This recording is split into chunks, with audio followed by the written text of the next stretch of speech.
was ist euer Antrieb, weshalb ihr Führungskraft werden wollt? Weil in einem Assessment Center ist das die wichtigste Frage der Prüfer, der Juroren, die da drin sitzen. Die wollen wissen, was will diese junge Frau, was will dieser junge Mann als Führungskraft bewirken? Was treibt ihn an? Man muss sich überlegen, was will ich erreichen? Mein Name ist Axel Stockinger. Ich habe das Glück, auf ein sehr spannendes Berufsleben zurückblicken zu können. Mich hat es immer mit Freude erfüllt, wenn ich mit Menschen mich umgeben konnte, die ein Lösungsgehen in sich hatten, also zur Lösung von Problemen aktiv beitragen wollten. Diese Menschen haben mir Energie gegeben. Das war auch für mich immer ein Ansporn, lösungsorientiert zu denken und Themen zu vermeiden, die nur immer mit Problemen zu tun haben, weil dort kann man sich sehr schnell verbrennen als Führungskraft. Denkt bitte in Lösungen und versucht unternehmerisch zu handeln. Das war eine sehr wichtige Erkenntnis in meinem Berufsleben.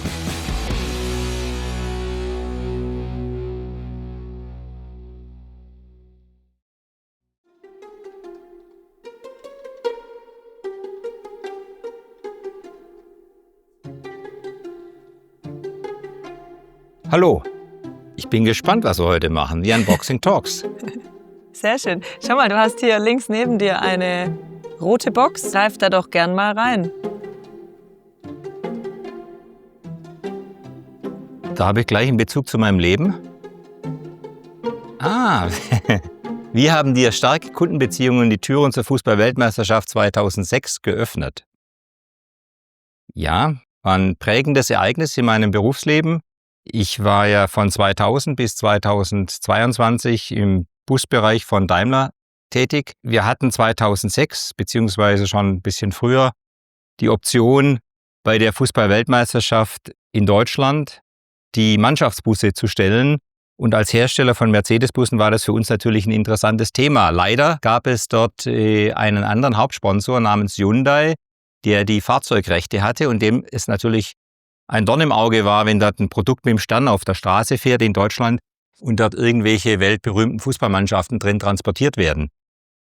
Wir waren praktisch draußen als Konzern aus dem Deal und da habe ich Kontakt bekommen zu einem unserer Kunden in München, der mich gut kannte und mit dem wir beide gemeinsam haben ein Konzept entwickelt, wo es uns gelungen ist, trotzdem nochmal durch die Hintertüre bei der FIFA hereinzukommen.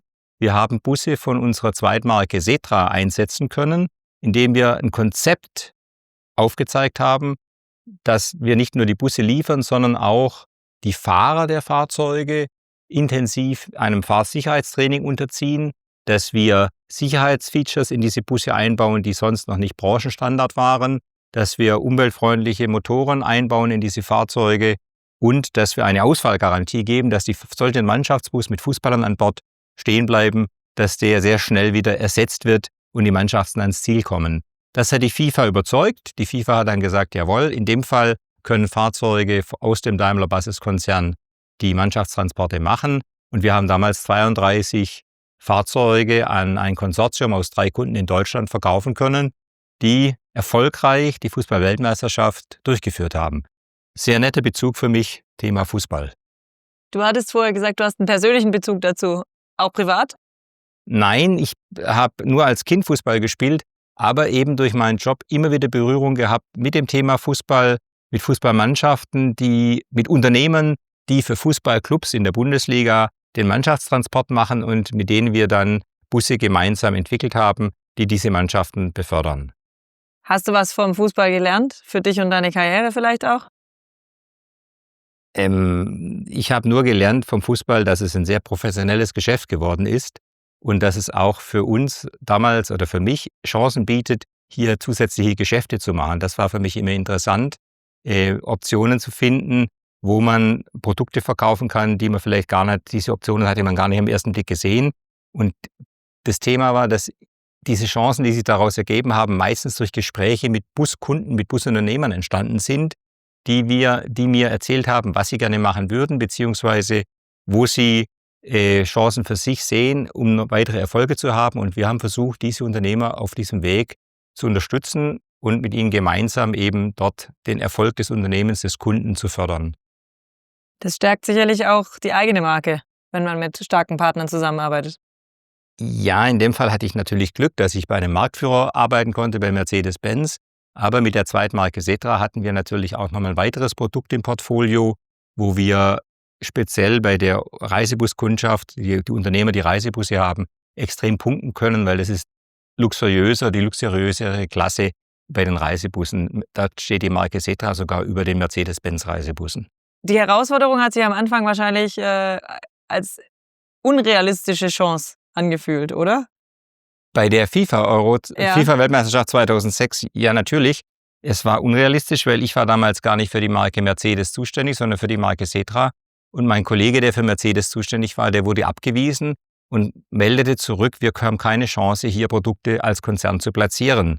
Und das Schöne war für mich, dass ich dann am Anfang gar nicht mit ihm in diesem Thema involviert war, aber durch den Kundenkontakt zu diesem Münchner Kunden eben einen Weg gefunden habe, dass daraus eine Chance entstehen könnte, dass wir trotzdem Produkte unseres Hauses bei der Fußball-Weltmeisterschaft auf die Straße bringen können.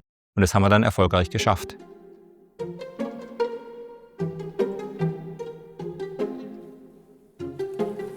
Was ist das? Sollte man seine Karriere planen oder offen für unerwartete Abzweigungen bleiben? Ja, auch eine sehr spannende Frage. Ich arbeite ja nicht mehr. Ich bin in einem Alter, da nennt man sich Privatier oder auch Rentner.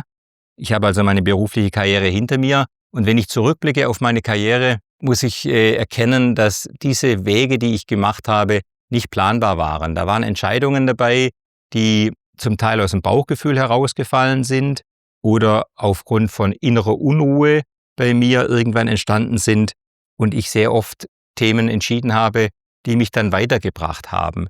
Und es hat begonnen bei mir, ich habe internationale Betriebswirtschaft studiert in London und in Reutlingen. Ich habe Praktikas gemacht bei Herstellern von Omnibussen einmal und ein Praktikum bei einem Sportartikelhersteller namens New Balance in England. Und durch dieses Praktikum bei New Balance in England bin ich nach dem Studium direkt bei einem Sportartikelzulieferer eingestiegen in Deutschland und wurde dort im Export tätig, habe sofort Verantwortung bekommen für ein kleines Team, aber auch für viele, viele Exportmärkte. Und da bin ich 3 Jahre lang gereist, sehr intensiv durch die ganze Welt. Ich war damals ein junger Mann mit 25 und hatte aber eine Beziehung zu meiner heutigen Frau. Und irgendwann wollten wir eben auch Familie gründen. Und als das Thema dann ein bisschen spruchreifer wurde, unser erster Sohn geboren wurde, meinte meine Frau, es ist nicht so gut, wenn du 6 Wochen im Jahr immer wieder nur in Asien bist. Ich hätte gern, dass du mehr zu Hause bist. Und das war so die Initialzündung für mich zu sagen, jetzt muss ich gucken, dass ich ein anderes Arbeitsumfeld finde und nicht wie im Export ständig unterwegs bin. Und so kam ich aufgrund einer Annonce zu einem Bushersteller, zu Neoplan, den ich von einem Praktikum kannte und wurde dort mit 28 Jahren Geschäftsführer der Landesgesellschaft in Österreich. Auf der einen Seite ruhiges Umfeld, auf der anderen Seite natürlich eine ganz spannende Aufgabe, viel mehr Verantwortung, unternehmerische Verantwortung, noch relativ wenig Personalverantwortung, weil dort das Team war sehr klein, aber ich musste sehr viele Entscheidungen treffen. Und ich war dort 3 Jahre in Österreich und bin dann, als es in Deutschland eine Veränderung im Management gab, zurückgekehrt nach Deutschland im Jahr 91 und habe dort eine Führungsverantwortung im Vertrieb für Deutschland übernommen und das Österreich noch mit aus der Entfernung mit gemanagt. Und deshalb Kompass, ja, ist wirklich sehr, sehr wichtig für mich gewesen, weil ich in diesem Unternehmen, wo ich dann von 28 bis zum 35. Lebensjahr war, erfahren musste, dass auch wichtig ist, dass man eine Perspektive hat in dem Unternehmen oder dass der Arbeitgeber selber eine Perspektive hat. In diesem Fall gab es leider einen tragischen Todesfall. Der Unternehmenschef, ein Familienmitglied, ist tödlich verunglückt. Und es war für mich der Anlass zu sagen, ich sehe keine Perspektive, dass dieses Unternehmen überleben kann. Jetzt muss ich schauen, dass ich woanders hinkomme. Und nachdem ich bei 2 mittelständischen Unternehmen war, die familiengeführt waren, kam ich dann zum ersten Mal im Jahr 95 mit einem Konzern in Berührung, und zwar mit Volvo Trucks aus Göteborg, und war dort in Deutschland in der Verkaufsleitung tätig für Volvo Trucks 5 Jahre. Extrem spannend. Die Schweden haben mich sehr gefördert, auch mit Managementprogrammen, was immer wieder wichtig ist, dass man sich weiterbildet. Und dann kam irgendwann mal ein Kontakt zu Daimler Buses und dort habe ich gewechselt im Jahr 2000. Zunächst war ich in Deutschland für die Marke Setra zuständig. Dann nach 7 Jahren kam wieder ein Wechsel Auch das ist so etwas, wo ich rückblickend sagen kann, ja, ich habe es nie lange ausgehalten, maximal 5 bis 7 Jahre in einem Job. Dann schlich sich so eine gewisse Routine ein und ich wollte dann wieder was Neues machen. Ich brauchte eine neue Herausforderung. In meinem letzten Job bei Daimler Buses kam diese Herausforderung durch einen Wandel in der Technologie, in der Antriebstechnologie bei Omnibussen von dieselbetriebenen Fahrzeugen zu elektrisch betriebenen Fahrzeugen. Dieser Wandel war so elementar, dass es wirklich eine komplette neue Herausforderung war für mich, für mein Arbeitsumfeld. Das war eine sehr, sehr spannende Zeit.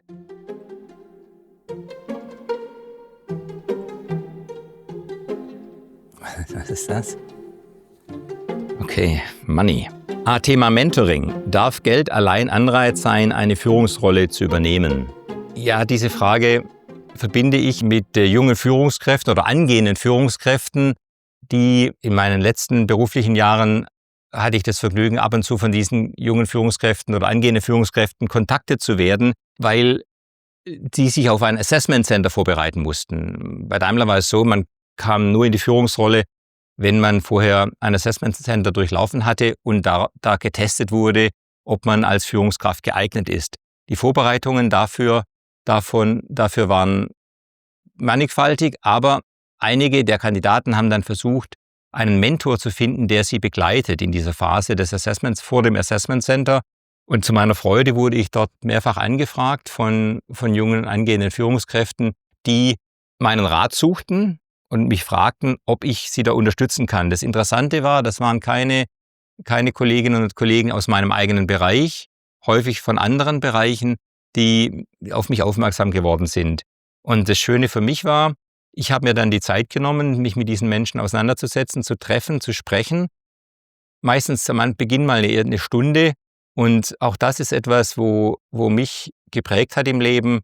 Es ist, finde ich, zunächst wichtig als Eisbrecher, dass man sich öffnet und dass man auch Themen preisgibt über sich selber als Person, die vielleicht jemand anderes, der einen nicht kennt, nicht erwartet und sagt, hoppla, wieso erzählt er mir das? Wieso öffnet er sich so? Und das hat gerade bei diesen jüngeren Menschen sehr viel ausgelöst. Und ich habe denen dann immer gesagt, auch erzählt, wie mein Karriereweg verlaufen ist, ja, ob geplant oder ungeplant. Und habe sie dann auch ab und zu gefragt, oder immer wieder darauf aufmerksam gemacht, werdet euch im Klaren, weshalb ihr Führungskraft werden wollt. Was ist euer Antrieb, weshalb ihr Führungskraft werden wollt? Weil in einem Assessment Center ist das die wichtigste Frage der Prüfer, der Juroren, die da drin sitzen. Die wollen wissen, was will diese junge Frau, was will dieser junge Mann als Führungskraft bewirken? Was treibt ihn an? Und ich habe selber in Assessment Centern gesessen und manchmal gehört, ja, ich will mehr Geld verdienen. Ich will einen Dienstwagen. Das ist kein Antrieb für eine Führungskraft. Man muss sich überlegen, was will ich erreichen?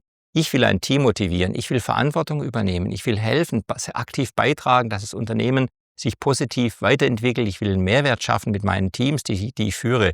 Und da konnte ich jungen Menschen einen kleinen Rat mitgeben und das Schöne war, wenn die dann das Assessment Center bestanden haben, die meisten haben das dann auch bestanden, kamen dann sehr viele positive Rückmeldungen, auch zum Teil Jahre später, wenn man sich in irgendeiner Werkskantine getroffen hat, kam plötzlich jemand auf mich zu und hat gesagt, wissen Sie noch damals und heute mache ich das und das. Und das war für mich persönlich auch immer eine gewisse Freude, also sicherlich eine große Freude, aber auch ein Zeichen, dass ich vielleicht nicht alles falsch gemacht habe bei meiner Beratung von jungen Mentees. Was war denn dein Antrieb? Ja, mein Antrieb ist ein bisschen mannigfaltig. Da habe ich natürlich auch irgendwann mir Gedanken gemacht. Der Antrieb war sicherlich vom Elternhaus geprägt. Bin ich auch wieder ganz offen, dass ich vielleicht in meiner Jugend etwas mich benachteiligt fühlte. Noch spät, ein sogenannter Spätentwickler, das gibt's ja auch, dass man ein bisschen später in die Pubertät kommt. Das war bei mir so. Und ich musste mich immer beweisen, weil ich vielleicht auch noch körperlich etwas zurückgeblieben war, bis zum 16., 17. Lebensjahr. Das war so immer der Antrieb, den anderen es zu beweisen. Ich habe dann Selbstverteidigungskurse gemacht, wurde dort immer besser als Anfang, ja, um mir Sicherheit zu geben. Und später, das habe ich dann rausgefunden in späteren Jahren, sicherlich der Antrieb, es der Familie zu beweisen, was in mir steckt, dass ich mehr machen kann, mehr leisten kann. Als ich dann eine eigene Familie hatte, war der Antrieb, der Familie Sicherheit zu geben. Ja, das war ein ganz großer Antrieb. Bring weiter Leistung, schau, dass du was erreichen kannst im Leben. um deiner Familie ein besseres Leben zu ermöglichen. Das war wirklich ein großer Antrieb für mich und etwas, wo ich sage, ja, das hat sich gelohnt, weil heute kann ich mit einem gewissen Stolz und mit einer Zufriedenheit vor allem und auch mit einer Dankbarkeit zurückblicken und sagen, vieles von dem, was ich mir mal erträumt habe, konnte ich schaffen und erreichen und das ist erfreulich.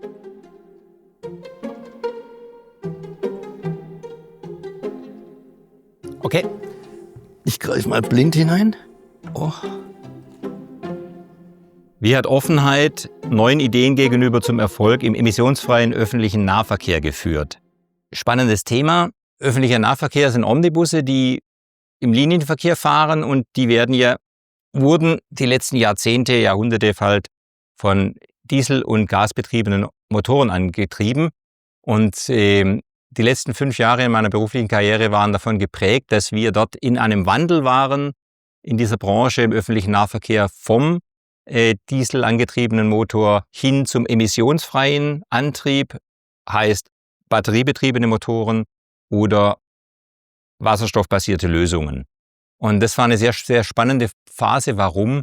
Weil das praktisch ein kompletter Neuanfang für uns als Unternehmen war. Wir waren Marktführer bei Dieselbussen. Plötzlich kamen Elektrobusse und wir bekamen neue Wettbewerber, die auf den ersten Anschein hin schneller entwickeln konnten wie wir, die dort mehr Expertise hatten. Und es war extrem spannend für mich, insbesondere weil es ein komplett neues Lernfeld war. Ich habe so viel Neues gelernt in diesen letzten 5 Jahren über andere Antriebstechnologien und wir als Unternehmen haben uns so enorm weiterentwickelt, obwohl es eine ganz große Herausforderung war, haben wir plötzlich gemerkt, wir können mehr als nur Hardware verkaufen, also nur ein Anbieter sein für einen Omnibus, der fährt. Wir haben uns entwickelt zu einem Anbieter von Mobilitätsdienstleistungen, von Lösungen für unsere Kunden. Diese Mobilitätsdienstleistungen bestanden aus Ladeinfrastruktur, wo man die Fahrzeuge laden kann, Lademanagement, also die Fahrplanplanung. Und wir haben sogar Turnkey-Projekte gemacht, dass wir bei öffentlichen Verkehrsbetrieben nicht nur die Hardware geliefert haben, sondern auch die Baumaßnahmen durchgeführt haben auf deren Gelände mit Bauunternehmern zusammen, um Ladesäulen zu etablieren, aufzubauen, um den Fahrplan für die Fahrzeuge festzulegen. Das war dann die ganz große Königsklasse, dass wir auch Turnkey-Projekte gemacht haben. Und wir konnten uns dadurch, durch diese Entwicklung hin zu diesem Anbieter von Mobilitätsdienstleistungen und der Hardware, auch nochmal einen Wettbewerbsvorteil erarbeiten. Das hört sich nach einem großen Umbruch an, über die ganze Organisation hinweg. Was war die größte Herausforderung? Also das war tatsächlich ein immenser Umbruch in der Organisation. Und man muss sich das so vorstellen, die Technologie wird komplett geändert. Das bedeutet, die Entwicklung muss sich verändern, auf eine neue Technologie einstellen. Die Leute in der Produktion müssen sich verändern. Die Menschen, die im Vertrieb arbeiten, müssen extrem viel dazulernen. Die Menschen, die im After-Sales arbeiten, den Service und der Reparatur von Fahrzeugen, müssen extrem viel dazulernen. Es war eine sehr, sehr große Herausforderung, eine sehr spannende Zeit, aber auch eine Zeit, wo wir gemerkt haben, da gibt es so viel Veränderung in den Jobprofilen der Mitarbeiter und in dem Mindset der Mitarbeiter. Wer dort gesagt hat, und die gab es natürlich, die Skeptiker, die gesagt haben, komm, wir bleiben bei dem bisherigen Antrieb, das Neue ist nicht gut und lass das sein, die wurden abgehängt mehr oder weniger und diejenigen, die gesagt haben, jawohl, wir öffnen uns für neue Themen, das war eine Chance, wirklich Neues zu lernen und dann auch wieder Erfolge in diesem neuen Segment der emissionsfreien Fahrzeuge für uns als Marktführer in Deutschland zu erzielen.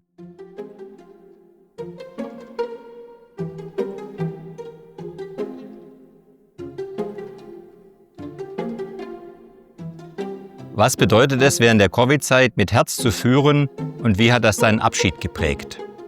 Covid ist gerade 5 Jahre her und ja, ich habe in dieser Zeit meinen Abschied aus dem Berufsleben gehabt. Es war für mich ein Grund, früher aus dem Berufsleben auszusteigen, 2 Jahre früher wie geplant, weil ich merkte, ich kann das, was ich sehr, sehr gerne mache, in den letzten 2 Jahren nicht mehr ausführen, nämlich permanent auch rauszugehen, um Kunden zu treffen, in die Servicebetriebe zu gehen.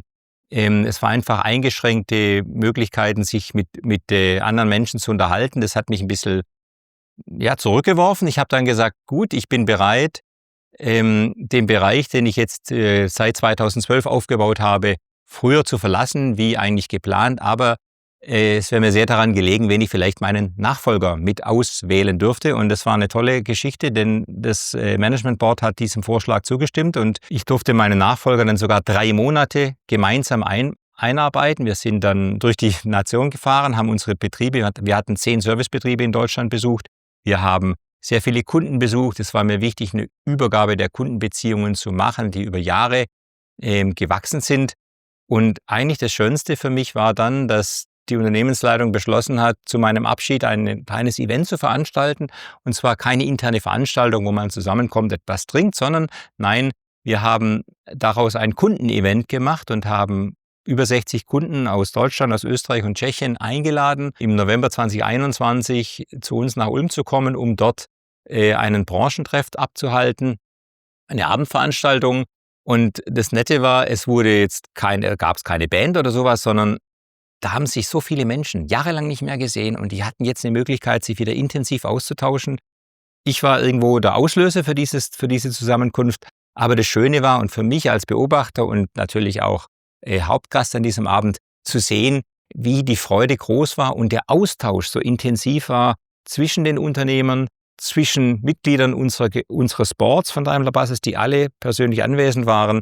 Die haben sich natürlich mit den Kunden unterhalten.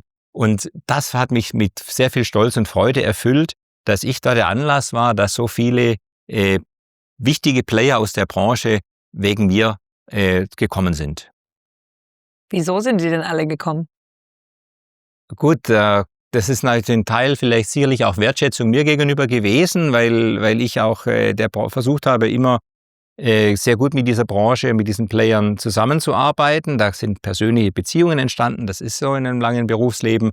Aber die waren natürlich auch heiß drauf, sich wieder zu treffen und Anlass zu haben, mal wieder sich auszutauschen, neue Themen zu erfahren. Und das ist ja häufig so im Berufsleben, wenn das jetzt keine ganz offizielle große Veranstaltung, Messe oder so weiter ist, sondern ein kleineres Event, hat man Möglichkeiten, mehr Kontakte zu knüpfen. Und auch in dieser Branche ist es wichtig, Kontakte zu haben. Da hilft mal der Unternehmer aus Norddeutschland dem Unternehmer aus Süddeutschland, wenn der in Norddeutschland eine Reisegruppe hat, die haben ein technisches Problem, dann hilft der mit einem Fahrzeug.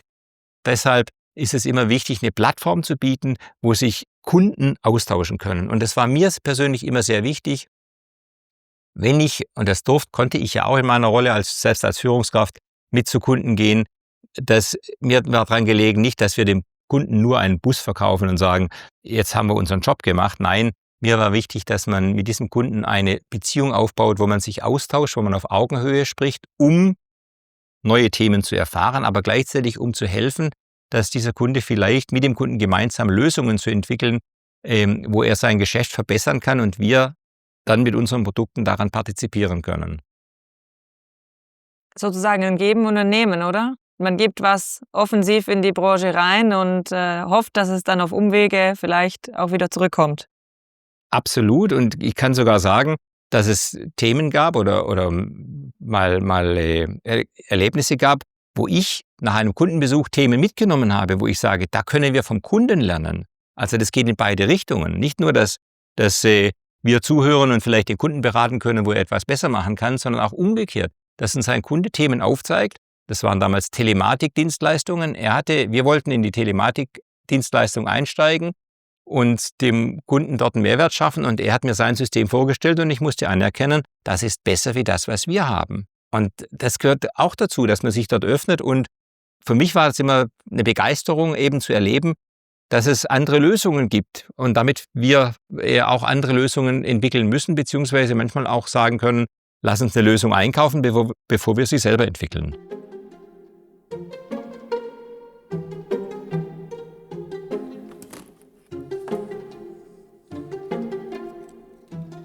Wie verwandelt man energieraubende Probleme in einen Innovationstreiber? Ja, das hat jeder vielleicht schon mal erlebt, dass man, wenn man Führungskraft ist, mit Themen konfrontiert wird, die nicht immer Freude machen und wo man dann auch merkt, das zieht Energie aus mir heraus, das kostet meine eigene Kraft. Ich habe dort für mich sehr früh erkannt, dass es wichtig ist, dass ich unterscheiden lerne, welche Personen geben mir Energie und welche Personen in meinem Umfeld rauben mir Energie und kosten mir wirklich Kraft. Und da habe ich eigentlich für mich immer mehr, ich habe immer dazu geneigt, natürlich mich mit Personen zu umgeben, die mir Kraft geben. Und zwar nicht nur Kraft im Sinne von, ja, das sind jetzt sehr, sehr positiv, sondern Menschen, die einfach anders denken, die in Lösungen denken. Ich habe immer gesagt, ich brauche Menschen um mich herum, die das Lösungsgen in sich tragen. Und sehr oft wird man im Leben, auch im Berufsleben, mit Problemen konfrontiert, aber auch von Menschen, die zu einem kommen und sagen, Chef, kannst du mir helfen? Ich habe das und das Problem. Und ich war auf einem Offsite mit einem meiner Führungsteams einmal in Österreich. Wir haben dort einen Unternehmer interviewt, der mit jungen Jahren sehr viel Verantwortung übernehmen musste, und zu dem Zeitpunkt, als wir ihn interviewten, hatte er 5 unterschiedlichste Unternehmen, die er geführt hat persönlich. Und wir haben ihn gefragt, wie machen Sie das? Sie haben 5 verschiedene Standorte, Sie haben so viele Mitarbeiter. Wie lösen Sie denn irgendwelche Probleme? Und er hat uns einen Tipp auf den Weg gegeben, den ich sehr gerne übernommen habe. Diese Idee habe ich wirklich mit einem gewissen Stolz auch übernommen, weil sie ist sehr einfach. Wenn ein Mitarbeiter zu dir kommt mit einem Problem, sage ihm, überlege dir bitte 2 Lösungen und dann komme wieder. Warum ist das so wichtig? Weil mit diesem Ansatz fördert man in seinem Umfeld lösungsorientiertes Denken und Handeln. Und ein erfolgreiches Unternehmen kann nur erfolgreich sein, wenn die Mitarbeiter sich als Unternehmer fühlen und in Lösungen denken und in Ideen denken.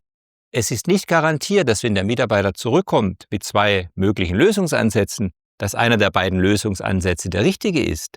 Aber es hilft einem, wenn man schon mal 2 Lösungsvorschläge hat, gemeinsam im Dialog vielleicht einen noch besseren Lösungsansatz zu entwickeln. Und das war für mich auch immer eine Energiequelle, wenn ich mit dazu beitragen konnte, dass wir eine Lösung finden. Ich war nicht derjenige, der die Lösung gefunden hat, aber durch die Inspiration der Mitarbeiter haben wir gemeinsam sehr häufig noch bessere Lösungen gefunden. Und das war für mich im Berufsleben eine sehr, sehr wichtige Erkenntnis. Ich glaube auch, als Leader braucht man nicht für alles eine Antwort zu haben. Das wäre überzogen. Aber man sollte dazu beitragen, dass in seinem direkten Umfeld, in den Teams, für die man verantwortlich ist, das Thema lösungsorientiertes Denken und Handeln gelebt wird.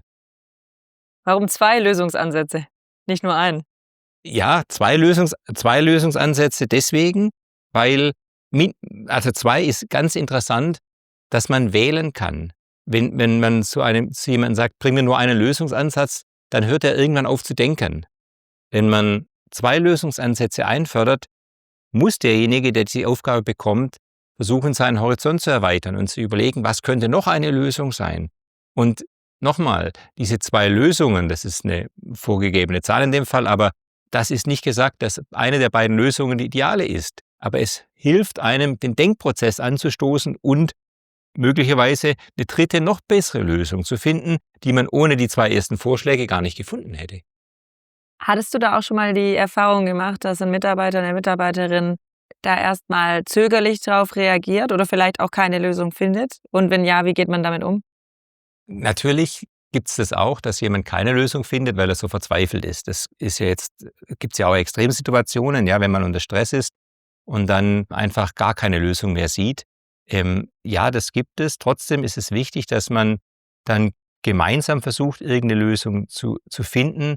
Noch besser ist es, wenn ich dann in so eine Situation hatte, dass man vielleicht noch jemand Drittes mit ins Boot genommen hat, um zu zeigen, wir können das gemeinsam schaffen, hier eine Lösung zu finden. Also nicht nur alles auf, in Anführungszeichen, dem Chef abladen, er muss das jetzt machen, sondern in einem Team zu versuchen, eine Lösung zu finden, weil man dann wiederum diesen Ansatz verfolgt, lösungsorientiertes Denken und Handeln in einem Team aufzubauen. Und das war für mich einfach eine ganz, ganz wichtige Hilfestellung in meiner beruflichen Karriere.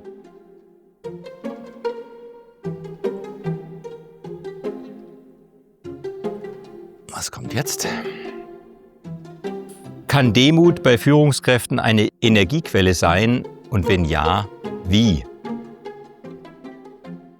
Ich durfte ja mit sehr jungen Jahren schon durch die Welt reisen und habe dort sehr viel erleben dürfen und wurde natürlich dort auch etwas verwöhnt als junger Mensch, der sehr viele Privilegien in Anspruch nehmen durfte.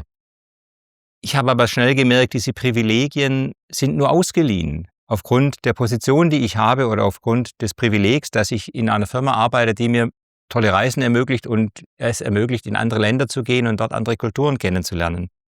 Mir war immer wichtig, für mich abzuwägen, wie wirke ich auf andere und habe ich noch die notwendige Bodenhaftung, um meinen Job auszuüben. Weil, und das ist, glaube ich, sehr, sehr wichtig, eine Führungskraft sollte sich immer bewusst sein über die Rolle, die sie nach außen ausübt. Weil eine Führungskraft kann auch häufig Vorbild sein für andere. Und deshalb ist es wichtig, dass man sein Wirken immer wieder selber in Frage stellt, auch reflektiert, wie wirke ich auf andere, wie nehmen mich andere wahr. Und dazu, um das zu erreichen, braucht man eine gewisse Demut. Ist, glaube ich, hier ja auch beschrieben, genau, Demut. Braucht man eine gewisse Demut. Es geht auch, oder ging mir dabei auch immer um eine gewisse Dankbarkeit. Dankbar zu sein für die Rolle, die ich in einem Job ausüben durfte und die mir dort ermöglicht hat, meine Fähigkeiten in einer Führungsrolle einzubringen. Ich unterscheide dort persönlich sehr stark zwischen Demut und dem Gegenteil, nämlich Hochmut. Und das Thema Hochmut hat der eine oder andere vielleicht auch schon mal erlebt, ja, bei Führungskräften. Das ist eben eine große Gefahr, weil wer hochmütig ist, der hat ein gestörtes Selbstwertgefühl. Der erkennt dann nicht, dass durch das Thema Hochmut eben es sehr schwierig ist, andere zu motivieren. Da leidet dann häufig die Teamfähigkeit unter dem Thema eines hochmütigen Führers und er wirkt natürlich dann auch arrogant und abgehoben.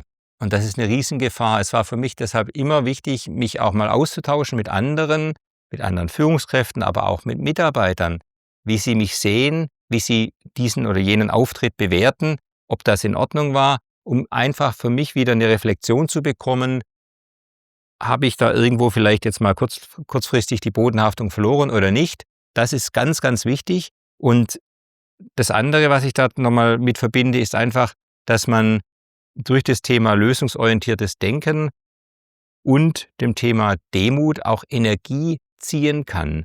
Dass einem das auch Energie geben kann, wenn man merkt, hoppla, man wird anerkannt als Führungskraft, als Person, nicht weil man die Führungskraft ist, sondern weil man als Mensch wirkt und dort positiven Einfluss nehmen kann auf Mitarbeiterinnen, Mitarbeiter oder auch vielleicht im Unternehmen einen positiven Einfluss nehmen kann.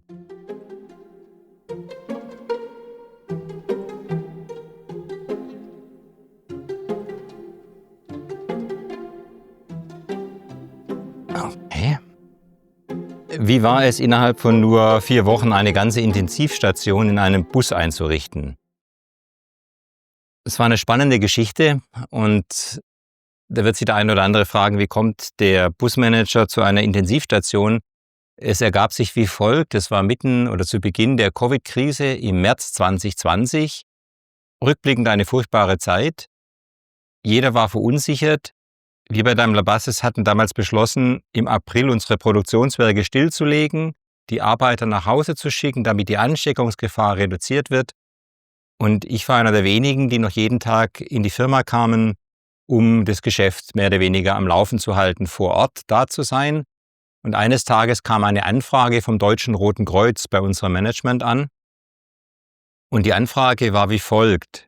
Das Deutsche Rote Kreuz hatte die Idee oder den Bedarf für einen Großraumtransporter, in dem möglichst viele Intensivpatienten gleichzeitig befördert werden können. Warum? Die Kliniken waren überfüllt, die Intensivstationen waren voll. Die Mediziner wussten nicht mehr, was machen sie mit diesen Patienten. Sie mussten sie auf andere Kliniken verlegen. Und wenn man das mit einem Rettungswagen tut, braucht man immer einen Intensivmediziner an Bord. Und sie hatten nicht so viele Intensivmediziner. Diese Anfrage kam bei uns an. Sie wurde an mich weitergereicht. Ich habe gesagt, wir können helfen. Wir finden ein passendes Großraumfahrzeug. Das war ein Mercedes-Benz Citaro Überlandbus aus unserem Lagerbestand. Den habe ich zur Verfügung gestellt. Mein Kollege, der Werksleiter, hat dann nochmal 12 Fachkräfte gefunden bzw. angesprochen, ob sie nicht auch in der Covid-Zeit kommen können in die Firma, in die Produktion und dort unterstützen können. Und wir haben gemeinsam mit dem Deutschen Roten Kreuz in 3 bis 4 Wochen dann eine mobile Intensivstation gebaut, in der 4 Intensivpatienten, jede für sich, mit Sauerstoff beatmet werden konnten. Das war eine wahnsinnige Herausforderung. Und dass diese Herausforderung in 3 oder 4 Wochen gemeistert werden konnte, war nur möglich, weil es Covid gab, weil es eine Krise gab, die Produktion stand und wir völlig losgelöst von den normalen Prozessen in einer Produktion Themen umsetzen konnten, die sehr manuell geprägt waren, sehr hemdsärmlich geprägt waren, aber die unter Druck entstehen mussten, unter Zeitdruck, weil wir wollten als Unternehmen so schnell wie möglich diesen Intensivtransporter auf die Straße bringen, damit wir Menschen helfen konnten.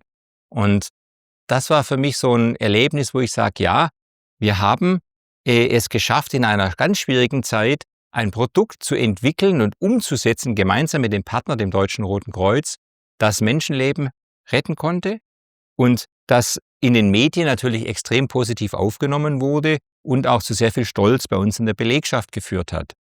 Nachdem wir das Produkt Ende April fertig hatten, haben wir es dann für 9 Monate dem Deutschen Roten Kreuz ohne Berechnung überlassen, damit es eingesetzt werden konnte.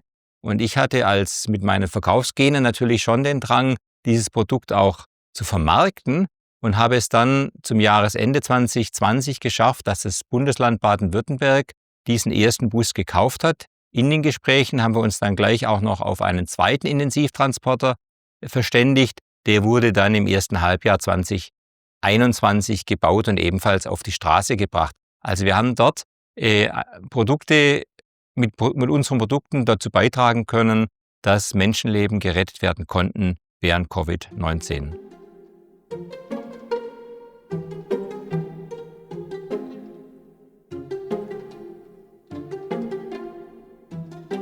Ist ein starkes Peer-Netzwerk das Geheimnis, bodenständig zu bleiben? Ich habe in meinem Berufsleben eine Erfahrung gemacht, die mir geholfen hat. Da war ich erst 40 Jahre alt oder schon 40 Jahre alt, dass es passiert ist, als ich gemerkt habe, dass es immer wichtiger wird, sich mit Menschen austauschen zu können, zu denen man ein Vertrauen hat und die ein Verständnis aufbauen können für eine persönliche Situation eines Managers. Es waren Menschen, die zum Teil, und zwar wenige Menschen, ich rede dort von 3 bis 4, also bitte keine große Anzahl von 3 bis 4 Menschen, mit denen ich mich immer wieder ausgetauscht habe, um Situationen durchzuspielen, aber auch um persönliche Themen zu besprechen, persönliche Themen bis hin zu gesundheitlichen Themen, weil das kommt leider vor, auch im Leben eines Managers, dass man irgendwann mal Punkte erreicht, wo man den Eindruck hat, man könnte jetzt verbrennen. Und deshalb war es für mich persönlich sehr wichtig, Menschen zu finden, und die habe ich Gott sei Dank gefunden, mit denen ich dort Themen bereden konnte, die sich bei mir auch geöffnet haben und denen ich vielleicht auch mal helfen konnte. Warum ist es so wichtig? Weil man natürlich immer angetrieben ist, noch mehr zu machen, noch mehr Wachstum zu bringen. Und irgendwann überschreitet man vielleicht eine Grenze, die man gar nicht als Grenze erkennt, aber der Körper erkennt diese Grenze. Und dann kommt es zu einem Verschleiß, der dann im Worst Case zu einem Burnout führen kann. Und um gerade solche Themen zu vermeiden, habe ich für mich gelernt, dass es gut war, dass ich ein Netzwerk um mich herum hatte, eine Peer Group, mit denen ich solche Themen besprechen konnte, die mich dann auch rechtzeitig wieder eingebremst haben, beziehungsweise mir ein Feedback gegeben haben, wo ich gemerkt habe, jetzt musst du, Axel, auf die Bremse stehen. Jetzt musst du wieder auf andere Themen achten und versuchen, wieder ein Gleichgewicht in deinem Leben herzustellen, dass du nicht zu einseitig das Thema Beruf überziehst und nicht Energie aus deinem Körper nimmst, die dir dann vielleicht lebenslang fehlen wird. Wo findet man so eine Peer Group? Man kann die nicht inserieren und suchen, sondern das ist etwas, wo zwischenmenschlich geschieht, wo man merkt, da gibt es Menschen, Ansprechpartner, zu denen hat man ein Vertrauen und das Vertrauen wird wiedergespiegelt. Das können Führungskräfte, also können Manager sein, die im Führungslevel sogar noch über einem stehen, wenn man dort Glück hat, gibt es das. Es gibt Menschen, die gar nicht im beruflichen Umfeld tätig sind. Im gleichen beruflichen Umfeld, ja. Ich habe einen guten Freund, mit dem ich solche Themen besprechen konnte, immer besprochen habe. Und er auch mit mir. Und das sind natürlich Themen gewesen, die zum Teil schwierig waren, aber das Vertrauen ist das Wichtigste, ist der wichtigste Treiber, dass man dieses Vertrauen hat und dort auch die Erfahrung sammeln kann. Das Vertrauen wird nicht enttäuscht, sondern im Gegenteil, es wird zurückgegeben. Und das ist etwas, was wichtig ist. Aus meiner Sicht, die Erkenntnis möchte ich einfach weitergeben, dass man dort diese Offenheit wahrt und versucht, sich so eine Peergruppe aufzubauen, um rechtzeitig die Weichen stellen zu können, nicht zu verschleißen.